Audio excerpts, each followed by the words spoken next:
Kasunod po ng 5 beses na paglandfall ng Bagyong Tino, posible rin itong tumama sa kalupaan sa Cuyo Island sa Palawan. Ayon po yan sa Pag-asa. Signal number 4 sa pinakadulong bahagi o pinakadulong hilagang bahagi ng Palawan, kabilang na ang Calamian at Cuyo Islands. Signal number 3 naman sa mga bayan ng Dumaran, San Vicente at Rojas sa Palawan. Gayon din sa Aklan, sa Antique, kabilang ang Caluya Islands sa kanlurang bahagi ng Capiz at kanlurang bahagi ng Iloilo.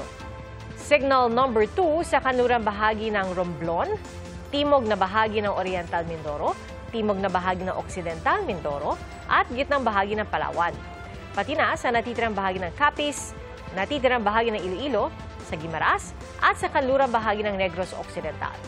Signal number 1 naman sa timog na bahagi ng Quezon, timog na bahagi ng Marinduque, natitirang bahagi ng Romblon at natitirang bahagi ng Oriental Mindoro.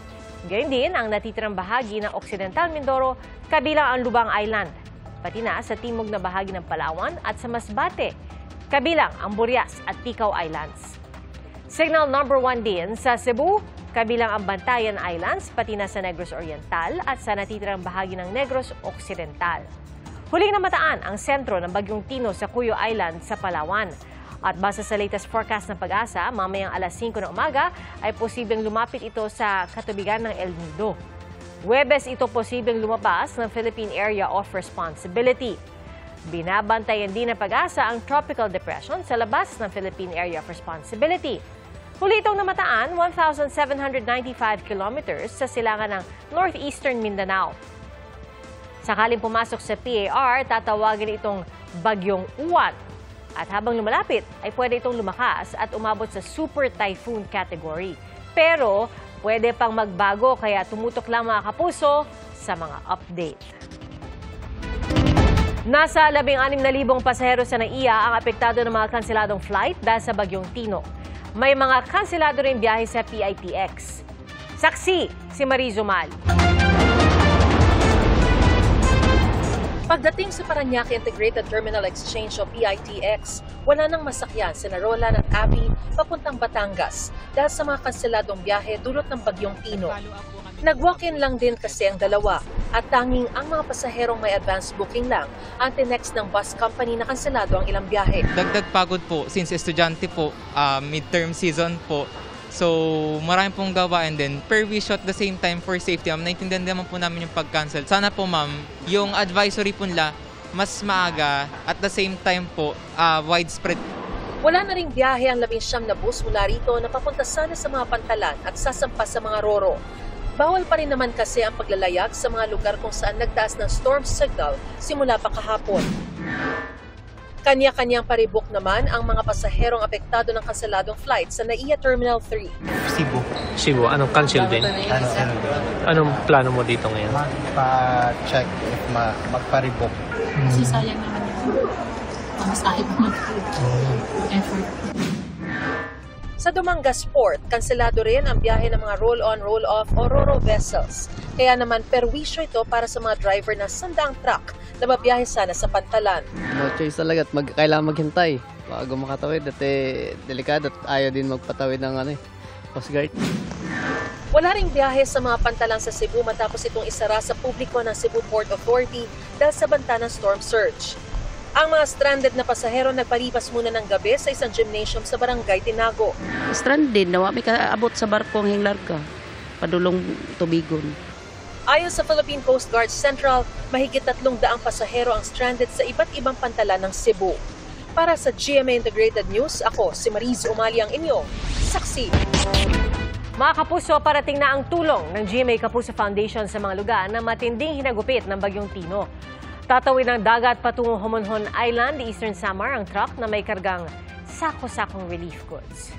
Ipamamahagi po yan sa mga residenteng lubhang napuruhan ng Bagyong Tino sa mga susunod na araw. Naghahanda na rin ang GMA Kapuso Foundation na maghatid ng tulong sa mga apektadong pamilya sa Talisay, Consolacion, Liloan sa Cebu at Leyte kapag ligtas ng maaabot ang mga lugar na binaha. At sa mga nais pong tumulong sa mga kababayan natin silalanta ng Bagyong Tino, maaari po kayong magdeposito sa bank accounts ng GMA Kapuso Foundation o magpadala sa Cebuana Luwilier. Pwede rin po online via GCash, Shopee, Lazada, Globe Rewards at Metrobank credit cards. Sa ibang balita, isa po si dating DPWH Secretary Manuel Bonoan sa mga inirekomendang kasuhan ng Independent Commission for Infrastructure kaugnay sa anomalya sa mga proyekto kontrabaha. Saksi si Joseph Moro. Mga dating opisyal ng DPWH ang pinakakasuhan sa ikatlong interim report ng Independent Commission for Infrastructure na inihain sa Ombudsman. Kabilang si dating DPWH Secretary Manuel Bonoan, dating DPWH Undersecretary Silberto Bernardo at Maria Catalina Cabral, dating District Engineer Henry Alcantara, Assistant Engineer Bryce Hernandez, Construction Chief JP Mendoza at 5 pang engineer ng Bulacan District Engineering Office. Ang inirekomenda ng ICI kasong administratibo na paglabag sa Code of Conduct and Ethical Standards for Public Officials and Employees. Kaugnay sa 72.3 milyong pisong Ghost Flood Control Project sa Bagong Silang, Plaridel, Bulacan. We'll be submitting our interim report and recommendation to the Office of the Ombudsman on the alleged involvement of several DPWH officials and employees in obtaining bribes of unwarranted monetary benefits from flood control projects. Tungkol kay Bonoan, sabi ng ICI may supervision at control siya bilang kalihim. Pero tinalikuran umano ni Bonoan ang tiwala ng publiko kaya nasa katuparan daw ang anomalya ng mga senior official ng DPWH.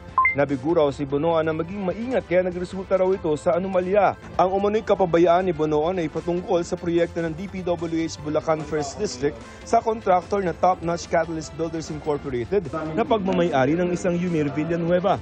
Sa investigasyon ng Commission on Audit ay hindi na itayo sa sinabing lokasyon ng proyekto. Pero may Certificate of Completion ito nitong May 2025 lamang at nabayaran ito.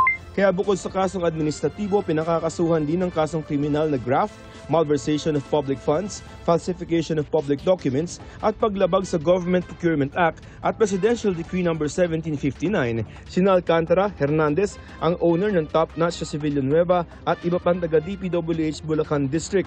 Sinisikap ng GMA Integrated News na makuha ang panig ni Bonoan at ng iba pang inirekomendang kasuhan ng ICI. Ang isinumiteng rekomendasyon ng ICI sasailalim naman sa fact-finding ng Ombudsman para malaman kung maiahain ito sa korte. Nakadetene pa rin sa Senado sina Alcantara, Hernandez at Mendoza. Ayon kay Senador Panfilo Lacson, sa Senado nang malamang magpapasko ang tatlo kasama ang kontraktor na si Curly Discaya. Posibleng sa November 14 ang susunod na pagdinig ng Senate Blue Ribbon Committee sa anomalya sa mga flood control project. Pero depende kung mapagbibigyan dahil nakatakda rin pagdebatehan sa plenaryo ang 2026 national budget sa parehong araw. Inaasang ihaharap ni Lacson sa pagdinig ang isang testigong ani posibleng magtahi ng mga kailangan malaman para may mapanagot. Pinapa-finalize ko yung affidavit within the week.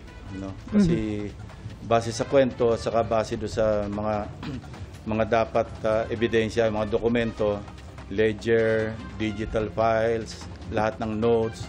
Kasi sabi ko sa kanya, kung magme-mention lang ng pangalan na walang suportang dokumento, wag na lang mag-mention kasi baka makasira lang ng tao.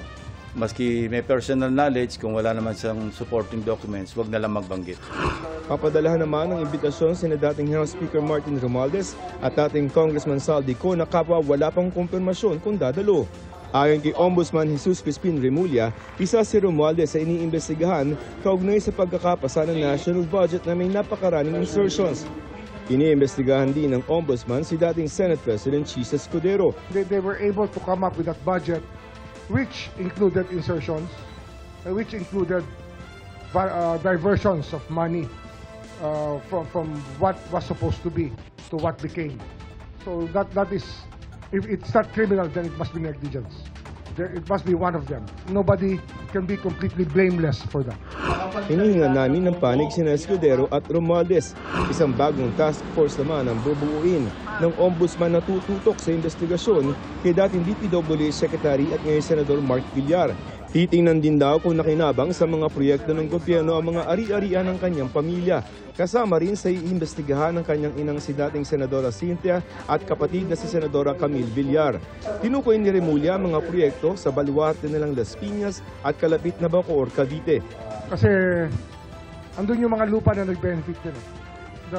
The landowners also that benefited from that. So we have to look at that also. We're forming a new task force for that. Just for billiard itself. Kinukuha ng GMA Integrated News ang panig ng mga bilyar. Para sa GMA Integrated News, ako si Joseph Morong, ang inyong saksi. Mga kapuso, maging una sa saksi. Mag-subscribe sa GMA Integrated News sa YouTube para sa iba't ibang balita.